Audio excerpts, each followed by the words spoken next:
नमस्कार दोस्तों, डेट आज की देखो 23 अगस्त 2024 है। स्वागत है आपका एटोरियल डिस्कशन में। आज देखो 3 इश्यूज हम डिस्कस करेंगे। सबसे पहला इशू हम डिस्कस करेंगे इंडस्ट्रियल सेफ्टी से संबंधित। आंध्र प्रदेश में काफ़ी हादसे हुए इंडस्ट्रीज में और काफ़ी वर्कर्स की जान भी चली गई। हाल ही में भी एक हादसा हुआ जिसमें 17 वर्कर्स की जान चली गई आंध्र प्रदेश में, तो उसी से संबंधित ये आर्टिकल है, डिस्कस करेंगे। दूसरा आर्टिकल हम डिस्कस करेंगे यूथ एंट्री इन पॉलिटिक्स से संबंधित। प्रधानमंत्री मोदी ने 15 अगस्त को जो स्पीच दी थी लाल किले से, उसमें उन्होंने बोला था कि मेरा एक सपना है, मैं 1 लाख युवाओं को पॉलिटिक्स में लेकर आऊंगा जिनका अभी फिलहाल कोई पॉलिटिकल बैकग्राउंड नहीं है। तो देखो कुछ आर्टिकल्स को कंपाइल करके मैंने पॉइंट्स तैयार किए हैं क्योंकि ये इशू इंपॉर्टेंट है। यूपीएससी इस पे क्वेश्चन पूछ सकती है इस बार, और पहले भी यूपीएससी ने यूथ एंट्री इन पॉलिटिक्स से संबंधित मेंस में क्वेश्चन पूछ रखा है। तीसरा आर्टिकल आज हम डिस्कस करेंगे, प्रधानमंत्री मोदी अभी यूक्रेन की यात्रा पर है। यह विजिट किस लिए इंपॉर्टेंट है, क्या सिग्निफिकेंस है इस विजिट की। डिस्कशन स्टार्ट करने से पहले फेमस साइकोलॉजिस्ट हैं कार्ल जंग, इनका कोट है, who looks outside dreams, who looks inside awakes.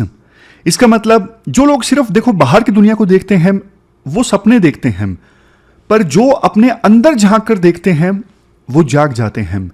इस कोट का मतलब देखो ये है कि हमें अपने आप को समझना बहुत ज़्यादा जरूरी है। अगर हम सिर्फ दूसरों की जिंदगी और दूसरों की सफलता को देखेंगे तो हम सिर्फ सपने ही देखते रह जाएंगे, पर अगर हम अपने अंदर के टैलेंट, अपनी खुद की वीकनेस और स्ट्रेंथ को, अपनी क्वालिटीज को पहचानेंगे तो हम लाइफ में बहुत कुछ कर सकते हैं, लाइफ में आगे बढ़ सकते हैं। मतलब कार्ल जंग का देखो इस कोट में फोकस जो है वो सेल्फ अवेयरनेस पे है। समझे, एक छोटा सा एग्जांपल है। देखो यूपीएससी में हर साल इतने टॉपर्स सिलेक्ट होते हैं और टॉपर्स अलग अलग प्लेटफॉर्म्स पे जाके अपनी स्ट्रेटजी शेयर करते हैं। अगर देखो हम लोग सिर्फ टॉपर्स को ही देखते रह गए, किस टॉपर ने क्या फॉलो किया, और खुद अपने आप को एनालाइज नहीं किया कि कौन सी चीज मेरे पे काम कर रही है, कहां पे मैं लैग कर रहा हूं, मेरी वीकनेस क्या है, मैं उस वीकनेस को कैसे इंप्रूव कर सकता हूं, वो काम नहीं करेंगे तो फिर देखो हम वो टॉपर्स देखते ही रह जाएंगे, सपने ही देखते रह जाएंगे, क्लियर नहीं कर पाएंगे एग्जाम। सेल्फ इवेल्युएशन सबसे ज्यादा इंपॉर्टेंट है इस एग्जाम की तैयारी में, सबसे ज्यादा। इसके बाद नेक्स्ट आर्टिकल देखो इंडस्ट्रियल सेफ्टी से संबंधित है, और आप सिलेबस में जीएस पेपर 3 के इस टॉपिक से आर्टिकल को रिलेट कर सकते हो। क्या कंटेक्स्ट है? कंटेक्स्ट देखो ये है, आंध्र प्रदेश में एक डिस्ट्रिक्ट है अनाकपल्ली डिस्ट्रिक्ट। इस अनाकपल्ली डिस्ट्रिक्ट में एक स्पेशल इकोनॉमिक जोन है। स्पेशल इकोनॉमिक जोन क्या होता है वो मैं आपको बताऊंगा, लेकिन अभी आप जानिए कि इस अनाकपल्ली डिस्ट्रिक्ट में अच्युतपुरम स्पेशल इकोनॉमिक जोन है, और इस स्पेशल इकोनॉमिक जोन में एसियंसिया प्लांट है फार्मा कंपनी का, वहां पे एक ब्लास्ट होता है और 17 वर्कर्स की जान चली जाती है। इसके अलावा और भी आप हादसे देखिए आंध्र प्रदेश में जो पिछले कुछ समय में हुए हैं। सेम स्पेशल इकोनॉमिक जोन में सेम दिन 10 वर्कर्स इंजर्ड हो गए, घायल हो गए एक केमिकल फैक्ट्री में फायर इंसिडेंट में। पिछले साल 30 जून को एक बहुत बड़ा एक्सप्लोजन हुआ इसी अच्युतपुरम स्पेशल इकोनॉमिक जोन में, जिसकी वजह से कुछ डेथ्स हुई, कुछ इंजरीज हुई। कुल मिला के देखो 2-3 मैंने आपको एग्जाम्पल दे दिए हादसों का। पॉइंट राइटर यहां पे ये देना चाहते हैं, इंडस्ट्रियल सेफ्टी जो है वो कॉम्प्रोमाइज हो रही है। इंडस्ट्रियल सेफ्टी का मतलब क्या होता है? मतलब फैक्ट्रीज में वर्कर्स की सुरक्षा। देखो कई फैक्ट्रीज में मशीन्स, केमिकल्स और इवन काम भी काफ़ी खतरनाक होता है, तो इन सब चीज़ों से वर्कर्स का बचाव बहुत ज़्यादा ज़रूरी है। इसलिए हर एक फैक्ट्री को सेफ्टी रूल्स फॉलो करने होते हैं, लेकिन कहीं ना कहीं देखो सेफ्टी रूल्स में कोताही बरती जा रही है। इसी वजह से इस प्रकार के हादसे हो रहे हैं। क्यों होते हैं इस प्रकार के हादसे? जैसे आपको रीजंस बताता हूं। एक तो सेफ्टी रूल्स कमजोर है मान लीजिए, दूसरा सेफ्टी रूल्स तो हैं लेकिन उनका इंप्लीमेंटेशन नहीं हो रहा है, पालन नहीं हो रहा है, तीसरा मशीन्स काफी पुरानी यूज हो रही हैं जिसकी वजह से हादसे हो जाते हैं, चौथा मैनेजमेंट की लापरवाही। मतलब मैनेजमेंट जानबूझ के सेफ्टी रूल्स फॉलो नहीं होने देते, लाइटली लेते हैं चीज़ों को ताकि उनका खर्च ज़्यादा ना बढ़े, फैक्ट्री को चलाने में, इस वजह से भी हादसे हो जाते हैं। तो इन हादसों के बाद ना खास करके आंध्र प्रदेश में जो ट्रेड यूनियंस है ना, वो काफ़ी ज़्यादा गुस्से में हैं। उनका ये कहना है जो मैनेजमेंट लापरवाह है ना, उनको सख्त सज़ा मिले और जो सेफ्टी स्टैंडर्ड्स हैं उनको इम्प्रूव किया जाए।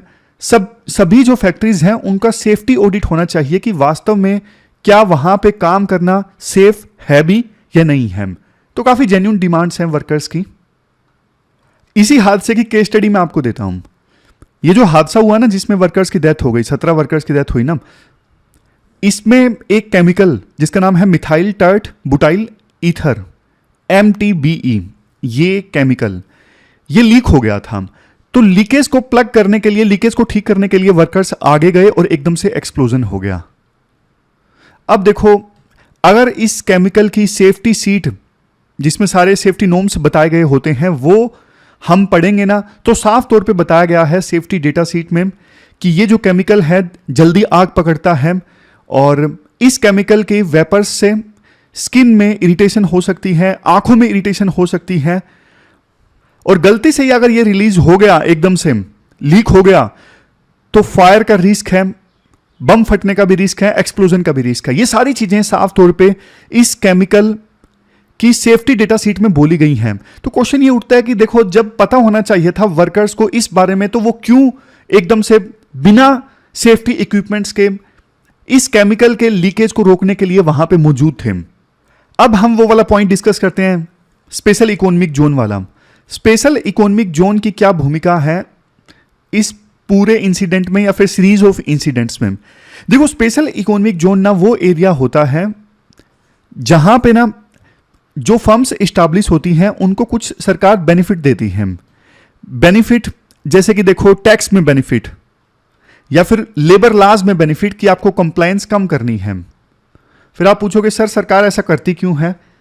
क्योंकि सरकार चाहती है स्पेशल इकोनॉमिक जोन में फर्म्स के लिए बिजनेस करना ज़्यादा आसान हो, ज़्यादा फर्म्स वहाँ पे आएँ और एक्सपोर्ट सरकार का बढ़े। ये सारी चीज़ें सरकार बिजनेस को प्रमोट करने के लिए ऐसा करती है, स्पेशल इकोनॉमिक जोन बनाती है, वहाँ पे बिजनेस करना रिलेटिवली ज़्यादा आसान होता है। अब देखो, सरकार ने 2016 में एक ऑर्डर लेके आई जिसमें इस ऑर्डर में स्पेशल इकोनॉमिक जोन्स में ना कुछ चेंजेस किए गए। चेंजेस जैसे फैक्ट्रीज का जो इंस्पेक्शन है ना स्पेशल इकोनॉमिक जोन में, वो बंद हो गया। सरकार ने इंस्पेक्शन करना वहां पे बंद कर दिया। ऑनलाइन इंस्पेक्शन चालू हो गया, फैक्ट्रीज का ऑनलाइन इंस्पेक्शन चालू हो गया। तीसरे नंबर पे जो मीडियम रिस्क इंडस्ट्रीज थी ना, उनको भी सेल्फ सर्टिफिकेशन की इजाजत मिली।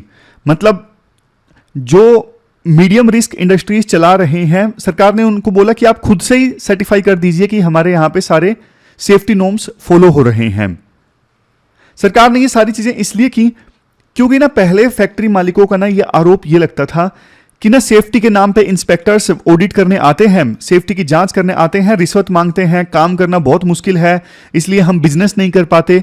तो सरकार ने बोला कि ठीक है, मतलब करप्शन ज़्यादा है, इंस्पेक्टर्स आपसे रिश्वत की डिमांड करते हैं, हम बोलते हैं कि आप ऑनलाइन इंस्पेक्शन करवा दीजिए, सेल्फ सर्टिफाई कर दीजिए मीडियम रिस्क इंडस्ट्रीज का, तो इससे आपको दिक्कत नहीं आएगी। जो लेबर इंस्पेक्टर हैं वो तंग करने नहीं आएंगे, सेफ्टी इंस्पेक्टर तंग करने नहीं आएंगे। अब सरकार ने देखो किया तो अच्छी इंटेंशन के साथ में कि बिजनेस करना आसान हो, लेकिन आपको पता है अगर चीजें आइडियली चलें तो देखो समाज स्वर्ग बन जाएगा, देश स्वर्ग बन जाएगा, वर्ल्ड स्वर्ग बन जाएगा। लेकिन ये वर्ल्ड जो है वो आइडियल है नहीं। तो सरकार ने अच्छी इंटेंशन के साथ चीजें की, बट फिर एम्प्लॉयर्स ने, फैक्ट्री मालिकों ने सेफ्टी को ना लाइटली लेना स्टार्ट कर दिया। उनको लगा यार कोई चेक करने तो आता नहीं है, तो ठीक है टपा देंगे। तो ये दिक्कत है, आप समझ गए दिक्कत क्या है। अब सजेशंस की बात कर लेते हैं। सजेशंस देखो ये है, सबसे पहले तो जो स्पेशल इकोनॉमिक जोन्स है ना, वहां पे भी रेगुलर इंस्पेक्शंस होने चाहिए। मतलब सरकार ease of doing business promote करना चाहती है, वो अच्छी बात है, लेकिन सेफ्टी के साथ कॉम्प्रोमाइज नहीं किया जा सकता। दूसरी चीज, जो हाई रिस्क इंडस्ट्रीज है ना, जहां पे रिस्क बहुत ज्यादा है, वहां के लिए तो स्पेशल रूल्स बनाए जाएं सेफ्टी इंश्योर करने के लिए। तीसरा, वर्कर्स को सेफ्टी की ट्रेनिंग दी जाए। अब इस केस में जो केमिकल था, उस केमिकल के बारे में वर्कर्स को उतना ज़्यादा पता ही नहीं था, अदरवाइज वो जाते ही नहीं। तो वर्कर्स को सेफ्टी ट्रेनिंग देनी चाहिए। चौथे नंबर पे सेफ्टी इक्विपमेंट्स का यूज मैंडेटरी हो विदाउट कॉम्प्रोमाइज, कि सेफ्टी इक्विपमेंट्स तो आप पहनोगे ही पहनोगे। और देखो पांचवें नंबर पे हर एक इंसिडेंट की ना इन्वेस्टिगेशन होनी चाहिए कि ये इंसिडेंट क्यों हुआ, ताकि फ्यूचर में इस प्रकार के इंसिडेंट्स को हम प्रिवेंट कर सकें। कुछ और सजेशंस भी राइटर देते हैं, जैसे जो विसल ब्लोअर्स हैं, किसी फैक्ट्री में कोई पर्सन जो ये एक्सपोज करता है कि देखो यहां पे सेफ्टी कुछ भी नहीं है, हादसा हो गया तो जान जाएगी, ऐसे सेफ्टी विसल ब्लोअर्स को प्रोटेक्ट करना जरूरी है। और इंडस्ट्री स्पेसिफिक गाइडलाइंस भी दी जा सकती हैं, जैसे केमिकल इंडस्ट्री वालों के लिए अलग गाइडलाइंस, कोई मैन्युफैक्चरिंग इंडस्ट्री है उसके लिए अलग गाइडलाइंस, हर एक इंडस्ट्री के लिए अलग गाइडलाइंस दी जा सकती हैं। रेगुलर मॉक ड्रिल होनी चाहिए ताकि पता लग सके सब लोग तैयार हैं कि नहीं हैं। और सेफ्टी वायलेशन पे भारी भरकम जुर्माना लगाया जाए। अगर कोई लगातार सेफ्टी वायलेशन करता है तो उस फैक्ट्री को बंद कर दिया जाए, तो ताकि डर तो पैदा हो फैक्ट्री मालिकों में कि जान कीमती है भाई। तो ये पूरा आर्टिकल हमने डिस्कस किया, चलते हैं आगे। इसके बाद नेक्स्ट आर्टिकल देखो, युवा लोगों की पॉलिटिक्स में एंट्री से संबंधित है। प्रधानमंत्री मोदी ने यह मुद्दा उठाया था इस बार 15 अगस्त इंडिपेंडेंस डे के मौके पर स्पीच में। अपना सिलेबस में जीएस पेपर 2 पॉलिटी से इस आर्टिकल को रिलेट कर सकते हो। यह आर्टिकल देखो मैंने ही कंपाइल किया है, क्योंकि मुझे लगता है कि इस पर यूपीएससी इस बार क्वेश्चन पूछ सकती है। तो मैंने अपने यूपीएससी पर्सपेक्टिव से पॉइंट्स कंपाइल किए ताकि क्वेश्चन यूपीएससी पूछे तो आप आंसर दे इसको। शुरुआत में देखो मैं कुछ एग्जांपल्स देना चाहूँगा, जैसे गैब्रियल अटल, इनकी उम्र 34 साल है, यंगेस्ट प्राइम मिनिस्टर हैं फ्रांस के। गैब्रियल बोरिक, इनकी एज 37 साल है और ये यंगेस्ट प्रेसिडेंट हैं अभी चिली के। Sanna Marin 38, youngest female prime minister Finland की। दुनिया भर में जैसे देखो ट्रेंड चल रहा है यूथ लीडरशिप का, दूसरी तरफ अगर आप इंडिया को देखोगे ना, इंडिया में प्रेजेंट एज, आप एवरेज एज देखोगे लोकसभा मेंबर्स की, एवरेज एज अभी लोकसभा में 56 साल है। पूरे लोकसभा में मात्र 3 एमपी ऐसे हैं जिनकी एज 25 साल है। शायद इसीलिए इंडिया को देखो एक young country but with old politicians का टाइटल दिया जाता है। तो इस वजह से ना 78th इंडिपेंडेंस डे के मौके पर प्रधानमंत्री मोदी ने यूथ के पॉलिटिक्स में पार्टिसिपेशन की बात की। उन्होंने कहा कि उनका सपना है कि इंडियन पॉलिटिक्स को नेपोटिज्म और कास्टिज्म से मुक्त किया जा सके। इसके लिए उन्होंने ये बोला, शुरुआती तौर पर 1 लाख ऐसे युवा जिनका देखो अभी पॉलिटिक्स में कोई लेना देना नहीं है, मतलब उनकी फैमिली में कोई पॉलिटिक्स में है ही नहीं, बिना बैकग्राउंड पॉलिटिकल बैकग्राउंड के जो हैं, ऐसे 1 लाख युवाओं को वो पॉलिटिक्स में आगे लेके जाएंगे।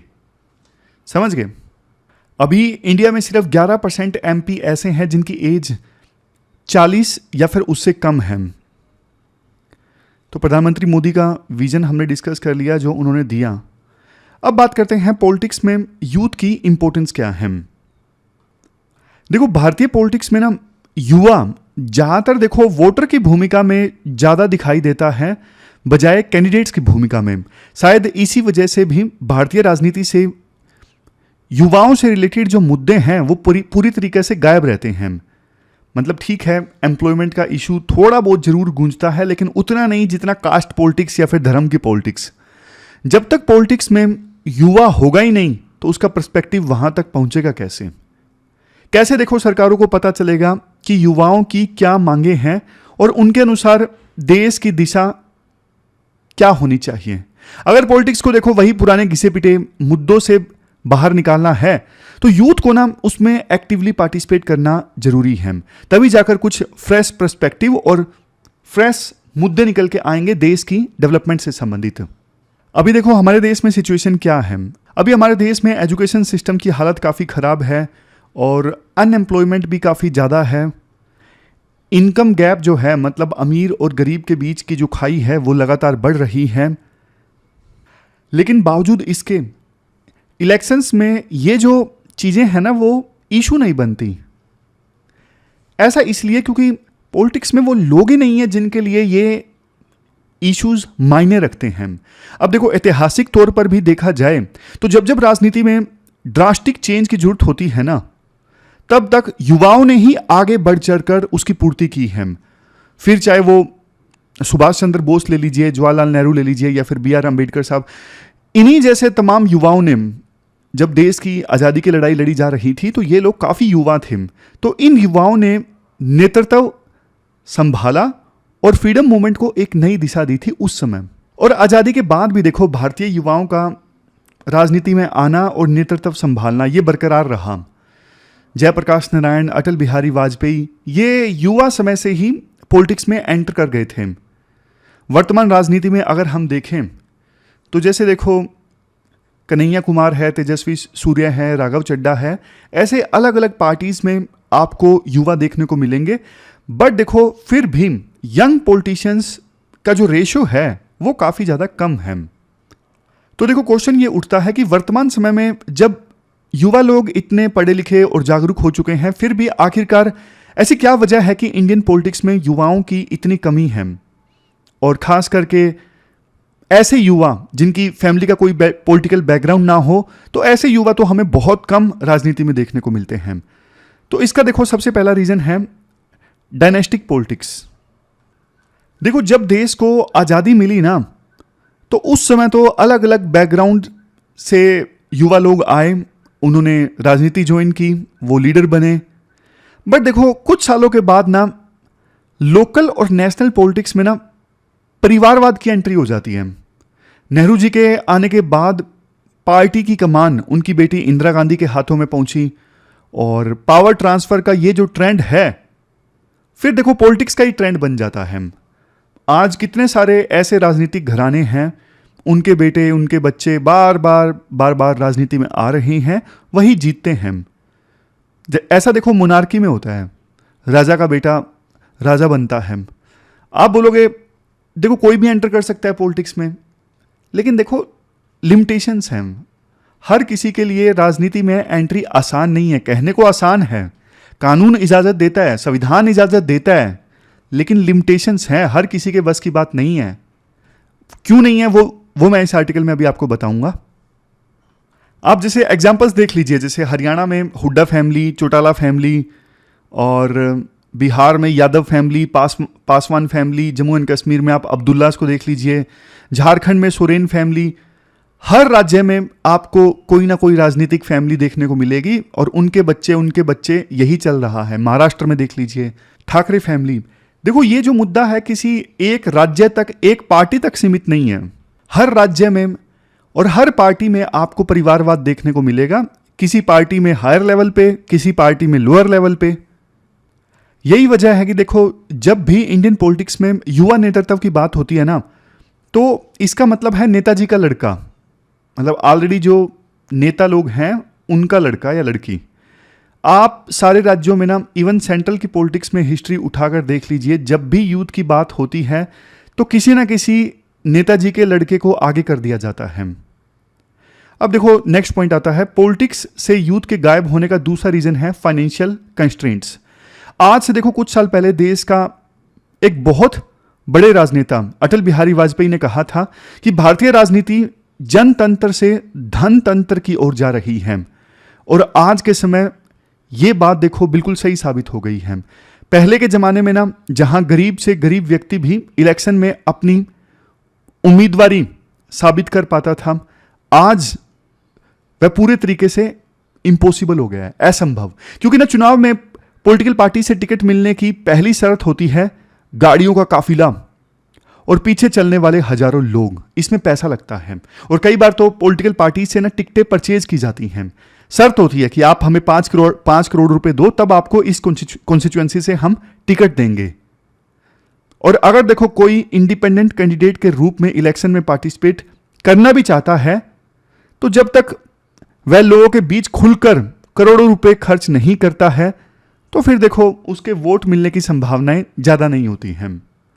कैंपेनिंग से लेके लोगों को जोड़ने तक पूरी प्रोसेस में इतना सारा पैसा खर्च होता है कि जिसके पास अच्छा फाइनेंशियल बैकग्राउंड नहीं है, वह तो चुनाव लड़ने की देखो हिम्मत भी नहीं करता है। इसके बाद तीसरे रीजन पे आते हैं, सोशल प्रेशर और कल्चरल नॉर्म्स। देखो इंडिया की सोसाइटी ना एक ऐसी सोसाइटी है जहां पर ना रिस्क टेकिंग जो एपिटाइट है ना बहुत कम है। मतलब कोई रिस्क लेता है तो इसे नेगेटिव तरीके से लिया जाता है। अगर कोई व्यक्ति ऐसा प्रोफेशन या करियर चूज कर रहा है जिसमें थोड़ा सा भी रिस्क है तो उस व्यक्ति को ना उसके घर वालों से लेके पूरी सोसाइटी ताना मारना शुरू कर देती है। अब चूंकि देखो पॉलिटिक्स एक ऐसा प्रोफेशन है जो पूरी तरह से अनसर्टेनिटी से भरा हुआ है, तो किसी के भी पेरेंट्स या गार्डियंस उसे अप्रिशिएट नहीं करते कि वो पॉलिटिक्स में एंट्री करके अपना करियर बनाए।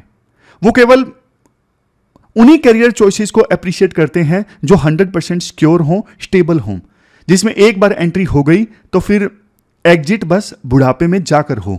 इसीलिए तो देखो सरकारी नौकरियों के पीछे लोग ज़्यादा भागते हैं। मैंने आपको पहले भी बताया था, मैंने जब देखो कस्टम इंस्पेक्टर छोड़ के पढ़ाना स्टार्ट किया था ना, सिविल सर्विसेज की तैयारी स्टार्ट की थी, उस समय पढ़ाना तो बाद में स्टार्ट किया था, तब भी सबने बोला था कि अरे बेवकूफ़ी कर रहे हो, सरकारी नौकरी कौन छोड़ता है, ये गलत है। लेकिन देखो जो चीज़ पैशन होना उसको फॉलो करना ज़रूरी है। एक फेमस पॉइंट आपको बताता हूँ, बेस्ट प्रोफेशन इस दुनिया में जानते हो कौन सा है? जिस काम को करना आपको पसंद हो और उस चीज़ के लिए आपका काम भी चल जाए, मतलब पैसा भी थोड़ा बहुत मिलता रहे और आपका खर्चा भी चल जाए और वो काम आपको करना पसंद हो, तो वो दुनिया का बेस्ट प्रोफेशन है। समझ गए? आपको क्रिकेट खेलना पसंद है और उस खेलने से आपका घर का खर्चा भी चल जाता है, तो फिर आपके लिए वो चीज़ सही है।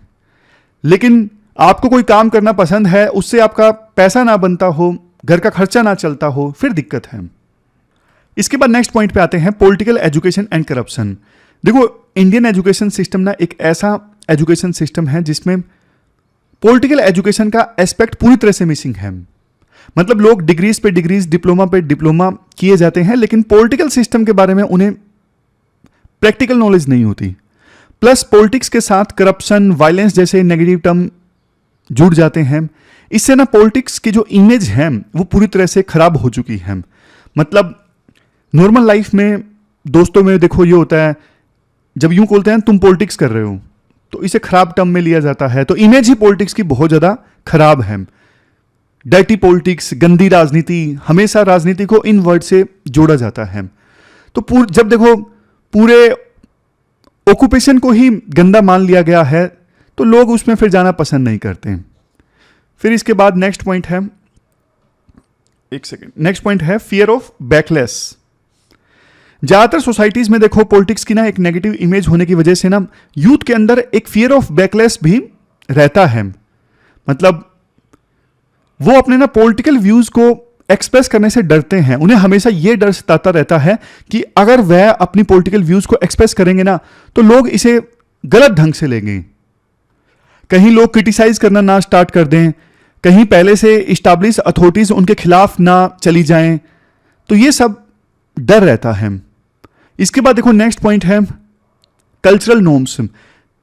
ग्लोबली देखो आज भी दुनिया में ऐसी कई सारी सोसाइटीज हैं जहां पर यह माना जाता है कि जो पॉलिटिक्स है वो एल्डर्स का डोमेन है, यानी कि पावर उसी के हाथों में होनी चाहिए जो इसे संभालने का एक्सपीरियंस रखता हो, और एल्डर्स के पास में एक्सपीरियंस होता है दुनिया का।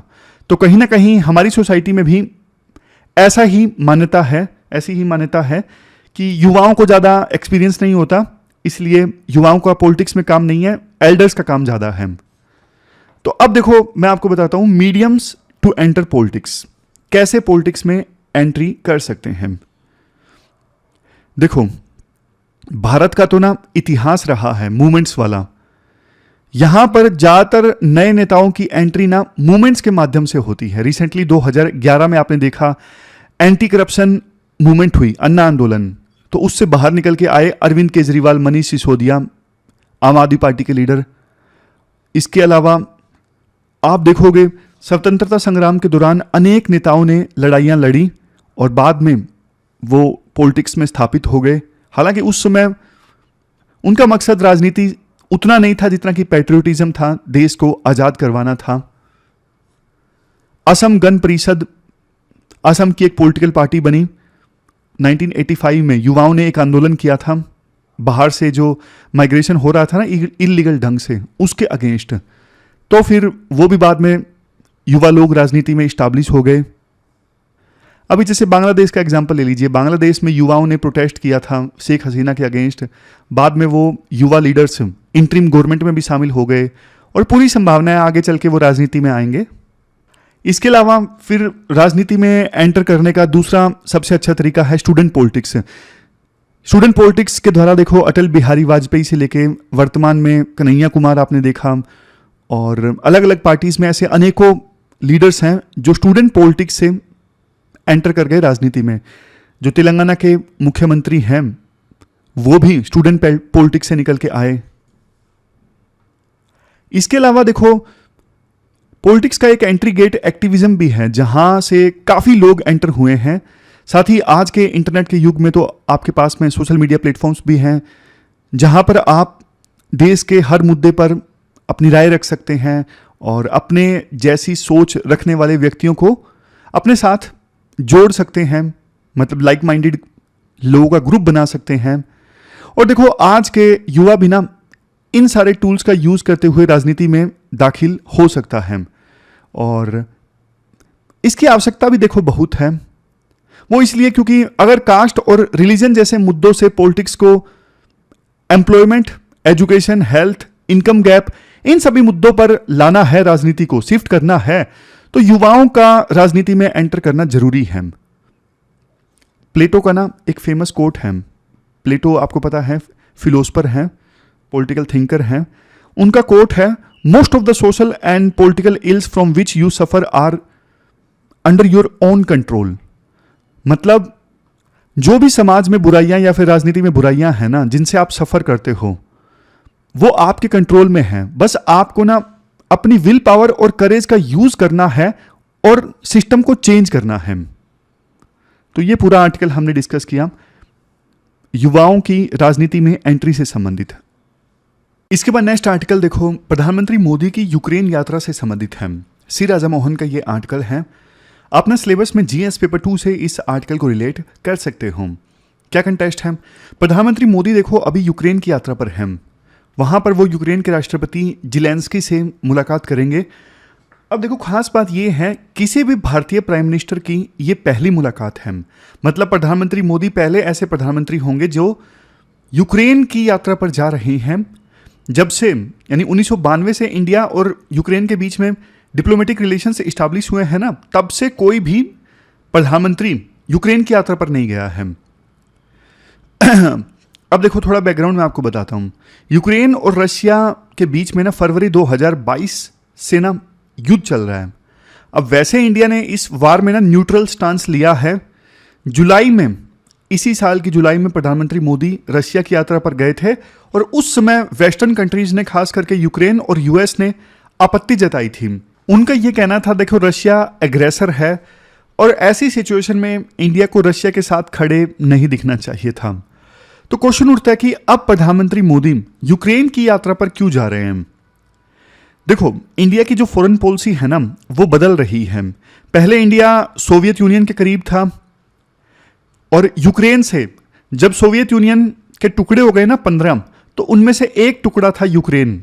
जैसा आप सबको पता है, कोल्ड वार जब खत्म हुआ, यूएसएसआर का डिसइंटीग्रेशन हो गया, यूएसएसआर यानी सोवियत यूनियन काफी सारे टुकड़ों में बट गया।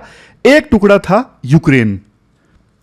यूक्रेन से इंडिया का ना ज्यादा इंटरेक्शन नहीं हुआ जब से यूक्रेन बना। अब देखो इंडिया सबसे दोस्ती चाहता है क्योंकि इंडिया की फॉरेन पॉलिसी बदल गई है। दूसरे नंबर पे बिजनेस अपॉर्चुनिटीज। वार से पहले देखो इंडिया यूक्रेन का ट्रेड ना $3.39 बिलियन था और अब सिर्फ $0.71 बिलियन है। साफ तौर पर वार की वजह से इंडिया यूक्रेन का ट्रेड कम हो गया है। बट देखो युद्ध ने ना नई अपॉर्चुनिटीज भी क्रिएट की हैं यूक्रेन के साथ में और ट्रेड करने के लिए। इंडिया ने देखो कन्फ्लिक्ट में बैलेंस बनाया है पिछले 2 सालों में, लेकिन इंडिया की लीडरशिप ने ना यूक्रेन से हाईएस्ट लेवल पे एंगेज किया है, जैसे यूक्रेन के प्रेसिडेंट से प्रधानमंत्री मोदी ने पहले बात की थी। अब तीसरे नंबर पे पॉइंट आता है डिफेंस कोऑपरेशन का। यूक्रेन के पास एडवांस्ड डिफेंस टेक्नोलॉजी है, इंडिया इससे फायदा उठा सकता है। एग्रीकल्चर कोऑपरेशन का पॉइंट है। यूक्रेन दुनिया का बहुत बड़ा वीट प्रोड्यूसर कंट्री है, इंडिया के लिए ये इंपॉर्टेंट साबित हो सकता है। और वैसे देखो ग्लोबल पॉलिटिक्स में ना इंडिया एक इंपॉर्टेंट रोल प्ले करना चाहता है। तो अगर किसी भी प्रकार से रशिया और यूक्रेन के बीच में पीस की एटलीस्ट शुरुआत इंडिया कर सकता है ना, तो इंडिया का ग्लोबल पॉलिटिक्स में वेट बढ़ेगा कि देखो इंडिया अब ऐसा देश है जिसको विभिन्न देश सीरियस लेने लगे हैं और वो बल्कि पीस इस्टेब्लिश करवाना चाहता है, वर्ल्ड में स्टेबिलिटी लाना चाहता है। तो इंडिया की जो प्रतिष्ठा है वो बढ़ेगी ग्लोबल पॉलिटिक्स में। वैसे देखो प्रधानमंत्री मोदी अपनी इस विजिट के दौरान पोलैंड की यात्रा पर भी गए। पोलैंड भी पहले सोवियत यूनियन का पार्ट हुआ करता था और अब इंडिया पोलैंड से भी दोस्ती बढ़ा रहा है। तो मतलब इंडिया हर किसी से दोस्ती चाहता है। कुछ लोग, कुछ एक्सपर्ट्स ये बोल रहे हैं कि इंडिया रशिया से दूर जा रहा है, बट देखो ऐसा नहीं है। इंडिया बस बैलेंस चाहता है। जैसे वेस्ट एशिया में इंडिया ने अच्छा बैलेंस इस्टेब्लिश किया है, ईरान और सऊदी अरेबिया के बीच में दोनों से इंडिया की दोस्ती है, उसी प्रकार से इंडिया यहाँ पे भी बैलेंस इस्टेब्लिश करना चाहता है। तो उसी संदर्भ में प्रधानमंत्री मोदी की जो ये यूक्रेन विजिट है काफ़ी ज़्यादा इंपॉर्टेंट है। अब देखो इंडिया का नया जो रोल है ना वो इस प्रकार से है, इंडिया अब ग्लोबल प्लेयर बन रहा है। तो वही बात है, ग्लोबल प्लेयर जो बनता है वो हर देश से क्लोज टाइज मेंटेन करके चलता है और भारत तो हमेशा विश्व गुरु बनने का एम्बिशन रखता है। तो उस दिशा में भी ये इंपॉर्टेंट है। अब देखो इस आर्टिकल में ना बहुत सारे एग्जाम्पल्स दिए हुए हैं। जैसे मैंने आपको बताया ना कि यूक्रेन से हाईएस्ट लेवल पे इंडिया कैसे इंटरेक्ट कर रहा है। जैसे G7 समिट हुआ था, उसमें प्रधानमंत्री मोदी और यूक्रेन के राष्ट्रपति जेलेंस्की की मीटिंग हुई थी G7 समिट के दौरान। फिर देखो मार्च में यूक्रेन के फॉरेन मिनिस्टर भारत की यात्रा पर आए थे और भारत के विदेश मंत्री एस जयशंकर और अजीत डोवल ये भी यूक्रेन के ऑफिशियल से रेगुलर कांटेक्ट में रहते हैं। लास्ट में अगर बात की जाए वे फॉरवर्ड की, फ्यूचर के बारे में देखो कुछ ऐसे पॉइंट्स दिए जाते हैं जैसे पोस्ट वार रिकंस्ट्रक्शन। अब जैसे युद्ध देखो आज नहीं तो कल यूक्रेन और रशिया के बीच में खत्म हो ही जाएगा। फिर यूक्रेन को काफी नुकसान हुआ है, यूक्रेन को फिर से रीबिल्ड करने की बात आएगी। तो इंडियन कंपनीज को अपॉर्चुनिटी मिल सकती है यूक्रेन में काम करने की। डिफेंस कोलैबोरेशन का पॉइंट है यूक्रेन और इंडिया के बीच में, दोनों देश मिलिट्री टेक्नोलॉजी शेयर कर सकते हैं। फूड सिक्योरिटी का पॉइंट है, यूक्रेन से इंडिया सनफ्लावर ऑयल इंपोर्ट कर सकता है, सूरजमुखी का तेल। सीधा जमाउन देखो आजकल अपने हर आर्टिकल में एक पॉइंट तो दे ही रहे हैं। जैसे आज़ादी से लेकर अभी तक यूरोप इंडिया के लिए लो प्रायोरिटी रहा है, बट अब इंडिया यूरोप पे काफ़ी ध्यान दे रहा है, खास करके रशिया, जर्मनी, फ्रांस और ब्रिटेन पे। ये पॉइंट सीरा जमोन आजकल अपने हर आर्टिकल में देते हैं। पिछले 3-4 आर्टिकल्स में मैंने देख लिया। और नैम की बात रही, नॉन अलाइनमेंट। पहले देखो इंडिया ना नैम की पॉलिसी पे चलता था, हम किसी ग्रुप से अलाइन नहीं करेंगे। बट अब इंडिया की जो पॉलिसी है ना वो सभी देशों के साथ में क्लोज टाइज मेंटेन करने की है। और इस चीज को ना प्रधानमंत्री मोदी ने एक नया नाम भी दे दिया है, विश्व बंधु। मतलब इंडिया जो हर देश के साथ में क्लोज टाइज मेंटेन करना चाहता है ना, तो इंडिया मतलब विश्व बंधु बनना चाहता है, सबका दोस्त। तो ये टर्म भी आप यूज करिएगा अब आंसर राइटिंग में। विश्व गुरु तो था ही, अब विश्व बंधु। वे फॉरवर्ड में कंक्लूजन में देखो हम यही कह सकते हैं, प्रधानमंत्री मोदी की यूक्रेन विजिट हिस्टोरिक है।